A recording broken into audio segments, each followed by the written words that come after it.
नाही लागेला मन बिन तोहरे सजन, जब अकेले कहीं हम राहीले।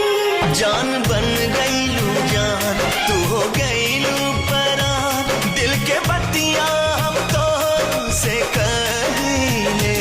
चैन मिल जाए मनवा के हमरा, चैन मिल जाए मनवा के हमरा, हमके बहिया तुम अपन थमा जइहा, दिल के